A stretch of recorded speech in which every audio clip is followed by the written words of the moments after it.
Good evening, ladies and gentlemen. Welcome to the Coach's Corner. We are live here at Benchwarmers Restaurant and Delivery. I'm your host, Nate Mullins. I'm joined by my co-hosts, Greg Kinn, who's on the ones and twos, keeping us live, keeping us locked in. We also have our special guests today, Gibsonburg Golden Bears head football coach, Joe Wyant, joining us. How are we doing, Coach? Thank you. Absolutely. And we also have Glenn Owens, Gibsonburg's defensive coordinator, with us as well. How are we doing, Coach? Great. Thank you.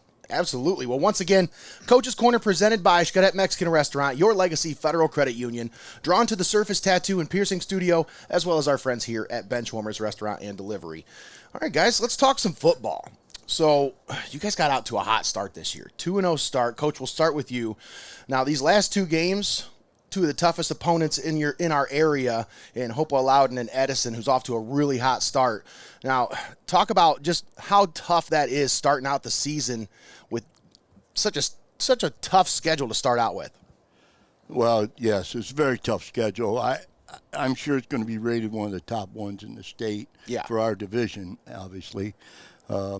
We feel real fortunate to win our first two games because Ottawa Hills is very good, hasn't lost since us. And Senecas got a really good club, too. Yeah. And then, Edison, they're really good. They're D5, and I think they're going to be ranked in the top 10. And then, obviously, Hopewell, last I seen was fourth, I think, in D6. So it's tough playing it for a small school. We don't have many numbers, around 30 guys. And, a couple guys got dinged up pretty good against Edison. And we're playing. They don't practice much during the week, a couple guys, but they'll play on Friday nights. But that's a worry that worries when you play teams like that. Yeah. So, I mean, you talk about your numbers. Now, how do you think your team has responded to these early challenges facing such strong opponents? Oh, I think our guys really well. They battled the challenge. They're not afraid. We played hard in every game. Edison, they scored on the first play. First play that was ran, they scored. And then after that, we played really well. Only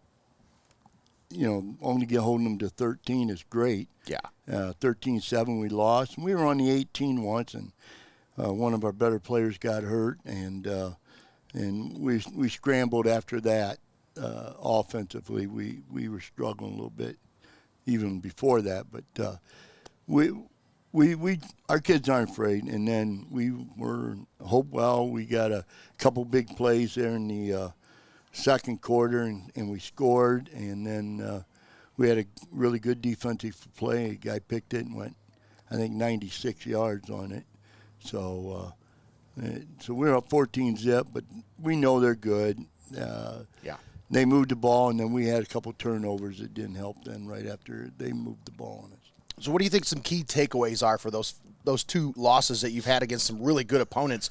What do you think some of the things that you can take away from those losses heading into this Week 5 matchup? Well, our kids know they can play with anybody that's on our schedule now.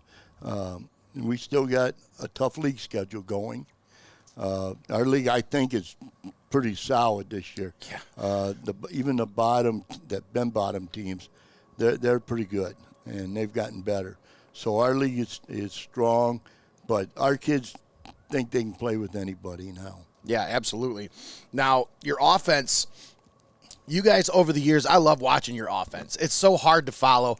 I mean, whenever I call your guys' games, I try to wait until the pile clears to see who actually carried the ball. I'll say the ball carrier has it, and then I'll wait until I can see who actually has the ball before I say who has it or not. It's very deceptive.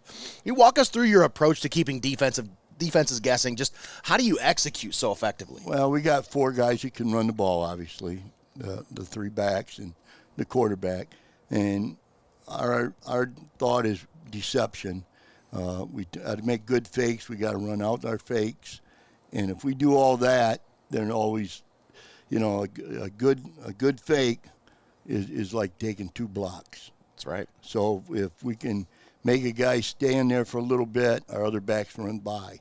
And we got good speed, not great speed, but we got good speed in all our running backs. And it's deception, and it's a lot of blocking, angle blocking on the line for our guys.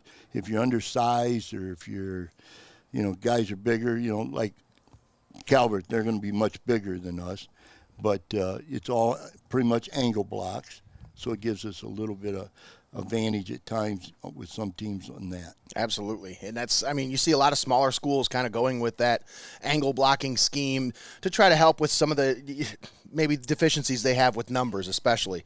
So you guys got a really solid sophomore class. I'm going to talk about that just for a second. Grant Smith, Reese Walby, these are just two of the names that just kind of stand out, but you guys have a really good depth of sophomores on this team. Just how these young players stepped up to the challenge this season. Well, last year we tried, other than Walby, who's a real good athlete in basketball. I think he's all league, and baseball he's probably all league. Oh yeah, he's just an all good around athlete. Other than him, no one else last year played both ways. We didn't want guys to play, young guys, because we were afraid they would get injured, and a couple of them did get injured anyhow here and there, and a couple of injuries. But they're a good class. They were good in junior high. They're big. They got some big linemen in their class. Yeah. And the kids, there's a nucleus of about 6 of them, 7 of them, that practice hard. They lift weights. They never miss a day of weightlifting during the winter, even if they had a basketball game that day. So they're just athletes that want to play. Yeah, absolutely. Well, I'll talk about Reese Walby. Coach Owens, now I'll talk about this defense here. You guys turn the ball over a lot. For whatever reason, you guys take that ball away. Is that a point of emphasis in your off-season preparations and also just in the game week preparations? It's like you want to take that ball away, right? Obviously. We just try to put the kids in the best spot to give them that opportunity based on, what the other team's going to do. Try to give them an idea what is going to happen and where we can put them so that maybe they can make that big play. Now, Reese Walby's already accounted to 5 interceptions through 4 games. You guys lead the SBC River with 9 interceptions and 3 fumbles, so 12 takeaways on the year. That's 3 per game. Now, is that part of your strategy or scheme to put these guys in position to make plays, or is he just a natural ball hawk? He's pretty natural at what he does, but I think the position he plays in for us it gives him an opportunity to do some stuff and use his abilities and his instincts to make some big plays. He can obviously read the defense a little bit more. He's not focused on one specific thing as much, and he's a really smart kid to begin with. Absolutely. So, Coach, let's look ahead of this matchup with Tiffin Calvert. Now, you talk about last year. It's the first time you guys lost to them in a little while. Now, that was a really tough Calvert squad. You guys were a really young team last year, but you held your own, and you kept coming back. It was a shootout. You put up some points last year, even though it was 42-25. You still held your own in that game with a very young squad. Now, is there anything you can take away from that game last year into this one, or is that like just out the window? Now you got to face what's in front of you.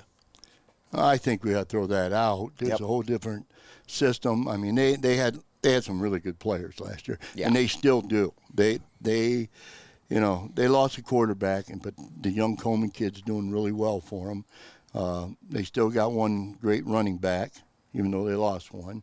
They did lose that big receiver from last year, but they've had a couple guys come through and doing a lot of good things for them. And they're huge up front. I mean, they're just huge. Yeah. I mean, they lost Recker. Other than Recker, I think they're all back. And we got to throw that out. We didn't play. We let them have some big plays last year, and we just got to take them big plays away. And if they get 45, they're going to win again. It's obvious. But we got to try to play better defense, and we got to move the ball a little better, a little more consistent than we did last year. You mentioned it's a new system, new coach in Mike Lento. Now, you've got a little familiarity with him when he was over at Lakota. What challenges do you expect from his style of coaching with this new team? Oh, Mike did a good job at Lakota. I know Lakota's always struggled a little bit, and Mike gave them their standards got raised by a lot. They were a good team. Yeah. He in D5, he made the playoffs in D5.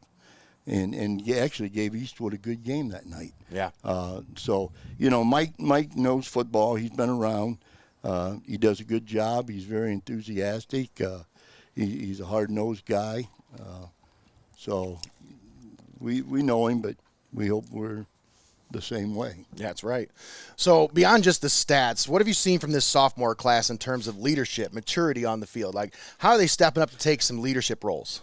I think they try to. A couple of them really try to step up, but we still got a couple of seniors that are really good leaders. We got three captain seniors, and they do majority of the leading. But the young kids listen. They're not disrespectful. They play hard, and they're just good all-around kids. That was my next question, was about your senior class.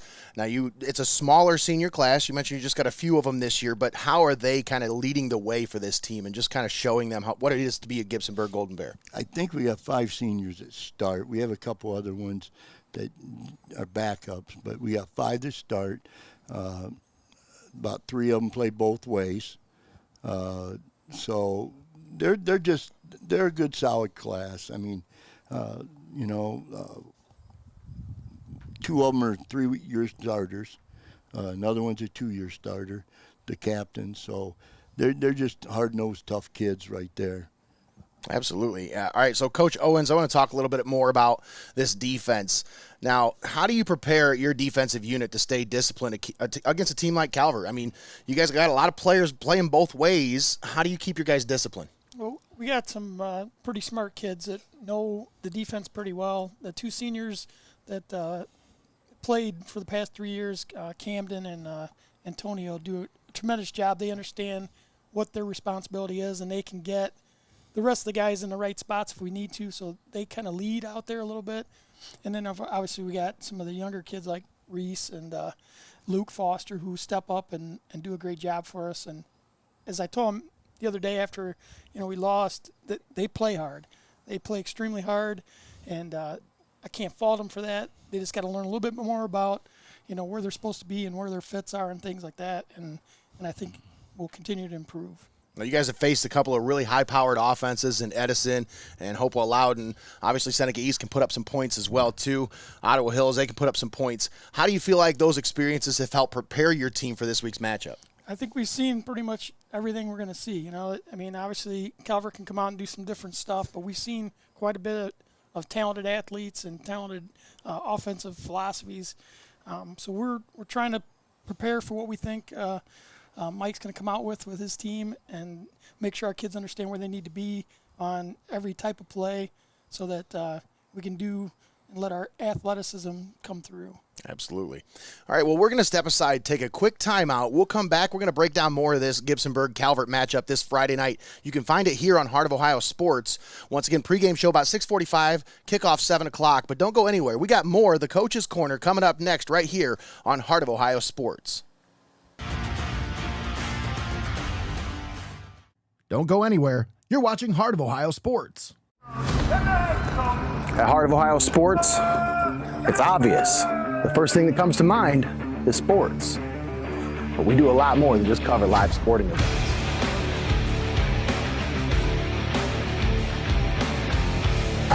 Go, go, go!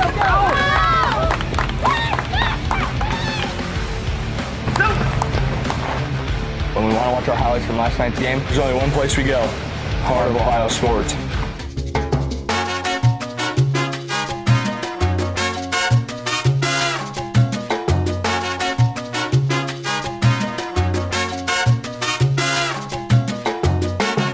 We connect fans to the action like no one else can. As a business in today's market, you got to stay ahead of the game. And what better way than to get on board with the fastest growing brand in media today? I mean, you can take it from me, but you can just listen to them.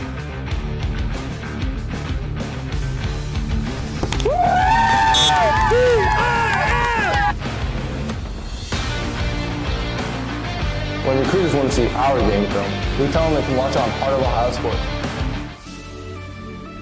Welcome to your Legacy Federal Credit Union, your trusted community credit union for over 70 years. We're not just a credit union, we're your personal financial counselor. Your Legacy Federal Credit Union is a full-service financial institution tailoring solutions to your needs. Whether it's your first home or planning for the future, we're here to help you find success. Your Legacy Federal Credit Union, a legacy built on trust, commitment, and community. Your legacy. Heart of Ohio Sports gives fans the access they want when they want it. And the athletes get the coverage they deserve. Our broadcasts are free, and they always will be.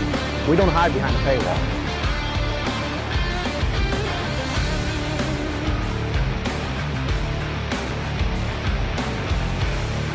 When my family can't come to the games, they always watch on Heart of Ohio Sports.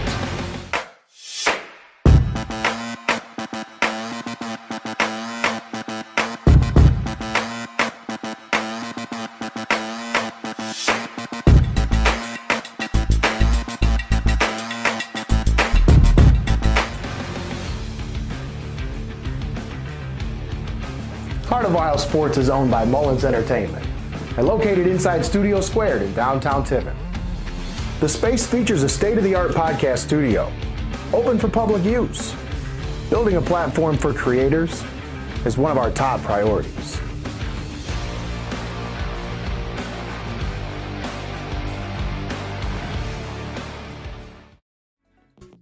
Stop down to Benchwarmers in Tiffin or call it in for delivery. Fresh cut fries, locally sourced ingredients, and phenomenal service. Give the Tiffin store a call at 567-268-9268 and place your delivery order now. Benchwarmers Restaurant and Delivery. You're locked into the best there is, the best there was, and the best there ever will be. Heart of Ohio Sports. Welcome back to the Coach's Corner, live here at Benchwarmers Restaurant and Delivery. Coach's Corner is presented by Xcaret Mexican Restaurant, your legacy Federal Credit Union, drawn to the Surface Tattoo and Piercing Studio, as well as our friends here at Benchwarmers. I'd like to also introduce our guests once again. Our special guests this week are Gibsonburg head football coach Joe Wyant to my left, and to my right is Gibsonburg defensive coordinator Glenn Owens. Once again, let's talk some football, guys. We got to still talk about this matchup with Calvert. So you guys prepare for Calvert this Friday. What's the key areas of focus in this game plan? Especially, I mean, they got different guys from last year. You got to prepare a little bit differently, but you got some game film on them from the first couple games. So what do you guys got to do this week? What's the key area of focus? Well, we got to execute our blocking on offense and that, because they just got the three big guys up front, and they are. And I think both their outside linebackers are bad. I think both middle linebackers were the same as last year. So, and they still got a couple DBs that played last year too. So on defense, they probably got 8-9 starters back. But we just got to execute on offense. We got to get our blocking down, and we're going to have negative plays. We just got to battle through it and go to the next play. So I know with your offense and the way you guys like to play, tempo of the game, field position, that's going to be really important. Now, how important is it in a matchup like against this Calvert team? Well, I think field position's important against anybody, and the field position is a lot of turnovers. So yeah, we try to emphasize not turn the ball over and give our defense a chance to make them drive on them and not give up a big play. So I guess that's not turnover and don't give up big plays. The game is going to be, somewhere close in there. Absolutely. And hopefully, maybe we can just execute plays and maybe it'll wear them down. I don't know if we can get good drives and get a 10, 12 play drive. That helps keeping their offense off the field. Yeah, that's what I meant by tempo of the game. You guys kind of control the tempo with that offense sometimes, getting those 10, 12, 15 play drives to keep that defense off the field, but also keep, your offense. You got to keep that momentum going, and that's the key to this kind of offense with what you guys like to do. It's key to you got to get that momentum going early and keep it going throughout the game. Now, Coach Owens, we'll talk about this defense. You've been strong in creating some turnovers. Now, what do you think would be the defensive keys to the game? Obviously, we've got to stop the Warnemont. A lot of yards. They're going to give him the ball a lot. Sometimes they run two backs in the backfield and try to get him in a good situation. And with their line, the size of their line, obviously that's what I would do. So we got to try to contain him. Absolutely. So now let's talk. What's been the main focus in practice this week? I mean, obviously defensively, there's always things you want to kind of improve upon throughout the week, but what's been the main areas of improvement this week that you've been kind of focusing on with the defense? Well, trying to get our kids in the right spots. I think last Friday against Hopewell, we played extremely hard, and there was times we just did not fit where we needed to be. We kind of did our own thing a little bit. We didn't read our keys as well as I thought we should have. And if we do that, we can get ourselves in a better spot to make the stops when we need to. And in the second half last week, it was just hitting the wrong gap here and there, and they would squeak through, get 5-6 yards, whatever it costs, get a first down.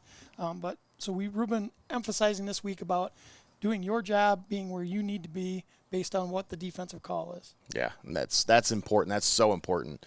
Now, another thing that's important is managing fatigue with these guys. You got a lot of guys playing both ways. Second half of the game, like how do you manage that with some of these guys? Obviously, on offense, on defense, they're playing a lot of minutes.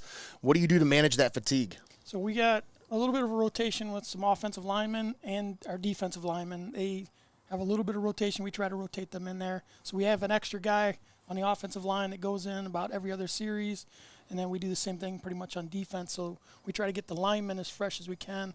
The backs, I know they got a couple different running backs they rotate in a little bit. But our defensive backs, they're pretty much out there no matter what. We don't have too much flexibility there. So they pretty much have to stay there. But the bigger guys, we really try to give them a little bit of a break here and there, just enough to keep them fresh. All right, Coach. So if you're going to get the win against Calvert this Friday, what's the key? What's the biggest defensive key for you? What would you have to do in order to get that win? I think the same thing we've done pretty much the past 4 weeks. We got to create some turnovers, and then we got to limit what Ornament his touches, how much yards he gets, and then when they do have to throw, do a good job of covering our guys and make the Coleman kid who's only a freshman make some plays. But obviously turnovers would be key. Yeah, absolutely. It's always key. So another thing that's key is special teams. You talk about close games. It's always kind of a critical role with special teams. Coach, how confident are you in your special teams unit going into this game? Well, so far we've been pretty good. Our kicking game is pretty good. Teams haven't really had big returns on us yet. I think only one. I think twice. They passed the 40, maybe on a return, but our kicking game's good. Extra points, he's been really good there. He can kick 35, 40-yard field goals, but we only tried one so far and he missed it. But he can do it easily, 40 yards. So that's your comfort zone is right around that 30, 35, 40-yard range? Yeah, okay. Max. And then punting-wise, the same guy does all our punting, Spencer Wagelman. He's our punter, kickoff, extra points, field goals. He does all the kicking. And he plays defensive end and does a good job. He's a senior. But Spencer does a good job. Punting-wise, he can blast one once in a while, 50 yards, and hit most of them 38, probably 40, somewhere in there. But we're pretty good, we think, on special teams. Return-wise, we've had a couple returns that come back to the 40. We return it fairly good. So punt returns, I don't think we had any yet, but we haven't been many punts in our games for either team, really. I know Tiffin Calvert's Logan DeMoss has already taken a punt back for a touchdown this year, so that'd be something you'll have to keep an eye on this week. Yeah. So how important is it for your team to get an early lead? You guys have a unique style of play. How important is it to get that 7-0 lead and kind of lean on it with your defense a little bit? Well, I think every team wants to get a lead. I don't think teams like to play from behind. So obviously it'd be great we get a lead and then we can just drive the ball and feel more comfortable, obviously, when you got a lead. If you make a mistake, if you make a mistake and you're already losing, now you're down by 14. It gets tough for us. We're pretty much a wing tee. We do run a little shotgun wing tee now, and so we can throw a little bit more. We haven't, but we're capable of it at times. Taking baby steps into the 21st century here, Coach. We're still going to run the ball first. That's right, absolutely. It wouldn't be Gibsonburg football if not. So, all right, we talk about this both ways thing a lot. Now, how do you condition your athletes to be able to handle this physical demand that playing both sides of the ball brings? Defense is hard for us. because we can't get a good look with only, well, one day last week we only had 19 guys dressed, and the next day was 20. Wow. So it's tough to get 11 on 11 with injuries. So it's tough for our defense. Offensively, if we have to, we hold bags and go the bags, and we drive the bags down the field and back down. So we can pump out quite a few plays just going really quick. And that's some of our conditioning. We run plays quickly, and at the line just call the play, run it, right back, go. So we can run a play, every 15, 20 seconds. That's so doing key. It that way, and we march it down the field. Early on in two-a-days and that, we did that, march it down the field and come back. And so you're getting 40 plays without a break. Yeah. And that's how we get, because we can't go full go, and we can't run the crap on them. Them days are over doing that. You won't have 15 players. Yeah, right. So, those days are over. So we got to be a little more creative with our numbers the way they are. Absolutely. So how do you avoid injuries throughout the season? You talked about, obviously sit a couple of the guys through practice and then they'll play on Friday nights. Is that kind of a strategy with some of your guys as they get dinged up throughout the season? Well, yeah, we got some ankles right now that are bad, and we got guys that don't practice during the week. They come Thursday, they practice Thursday, Friday, and play Friday. But that happened for the last couple of weeks now. Now, today, they were all out there today going, so their ankles are getting better. Shoulder problem, one kid. We had a couple concussions so far this year, so it's been a little bit of everything. Not just one thing, but we got to just keep them in shape for what we got. Like getting into SBC River play now. You got the game against Hopewell last week, but now Calvert this week, and then obviously you got a couple more gauntlet games ahead of you. Talk about how much more improved the River is this year as opposed to years past. I mean, you talked about it. Even the bottom teams in this league still are competitive every single week. Well, yeah, everybody. I mean, Lakota, you never know. Lakota can throw the ball pretty well. Yeah. They scare you. Woodmore got a new coach, and he's really got them playing really sound ball. Yeah. And I think they're 4-0. And those are teams we got left besides, playing Calvert, and who's always good. And I think they were picked second to win our league by the coaches and everything. So, you can't slip. We got Margaretta down the road, and, of course, they got a great coach. The thing is, I think we got so many good head coaches. And the 4 head coaches we've already played against are very, very good coaches. And that's the tough thing. We're not playing guys that, never coached before. No. The Lakota guy, he's young. He's a young guy, but he's played and he knows the game, and he's been around some really good people. Yeah, he does, and he's surrounded himself with some really smart people as well on that coaching staff. Yes. So, yeah, absolutely, Coach. All right, so last, what message do you have for Golden Bear community? Obviously, big game this Friday. You want everybody to come out for the game. If you can't make it out, you can watch it here on Heart of Ohio Sports. It'll be live on YouTube, Facebook, and Twitch, as well as our website, heartofohiosports.com. But what's the message for Golden Bear community? Well, we're going to play hard. I can promise you that, and our kids won't give up. Other than that, it's a game. It can go any way you want. It's tough to say you're going to win, but our goal now, with going in, our goal is to be 8-2 now, and then make the playoffs. We had to change our goal after last week's game. We want to like been league champs, but I don't know if anybody can beat them in the league. Yeah. Well, I don't see it. That's a tough team. But I don't want to take it away. I hope somebody does. But our goal now is to be 8-0. But I promise you, our guys are going to play hard, and they're going to play the whole game. They're not going to give up. Yeah, well, that's been the key. I mean, every time I watch a Golden Bears game, you guys don't ever give up. There's a lot of fight in the Gibsonburg Golden Bears. Once again, Coach, I thank you for your time. Thanks for having me. Appreciate you as always. Thank you. Thanks, Coach Owens. Thanks to Coach Wyant for joining us here on the Coach's Corner. Once again, you can tune in this Friday and catch Gibsonburg versus Calvert right here on heartofohiosports.com. Click on the Watch Live tab. You can catch both of our broadcasts this Friday, as we'll have Calvert versus Gibsonburg, and then we'll have Columbian versus Huron also on the X stream on heartofohiosports.com. All right, for Greg Kinn, I'm Nate Mullins, signing off from the Coach's Corner live at Benchwarmers Restaurant and Delivery. Have a great night, everybody. You've been watching Heart of Ohio Sports. My Berea, don't you know I've thought about you all day?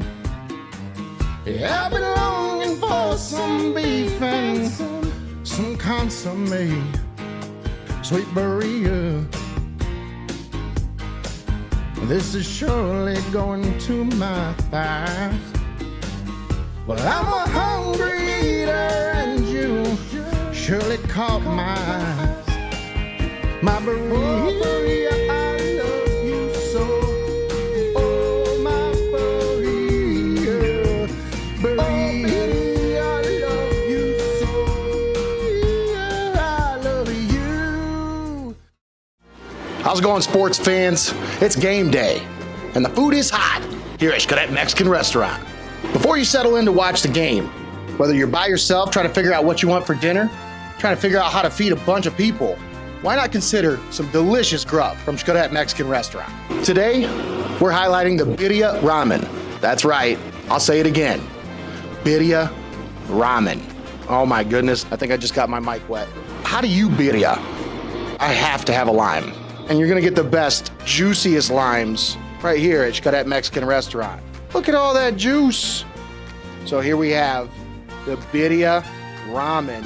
Oh, this looks so good. I'm digging in, I can't look at it anymore. All right, here we go.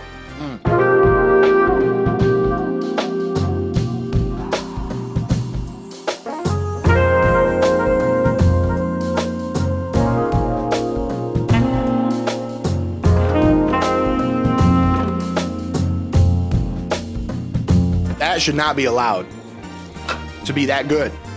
My goodness. Folks, get on over here. Get yourself some of this birria ramen. Let them know you heard about it on Heart of Ohio Sports.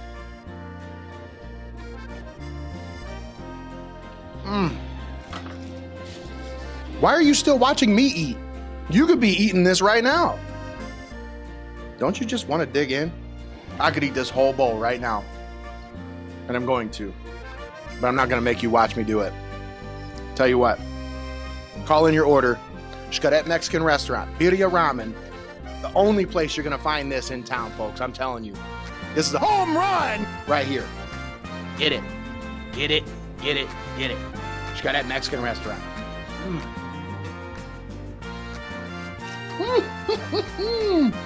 Whether you're a diehard fan rooting for the home team, or you're just looking for some tasty eats for your game day treats, the birria ramen is our featured item here on this game day grub segment, and you're going to want to call in your order now. That's right, call Xcaret Mexican Restaurant. Mention you saw this segment on our broadcast. You'll get 15% off your order. Take advantage of this birria ramen special at Xcaret Mexican Restaurant. Oh, and don't forget the queso.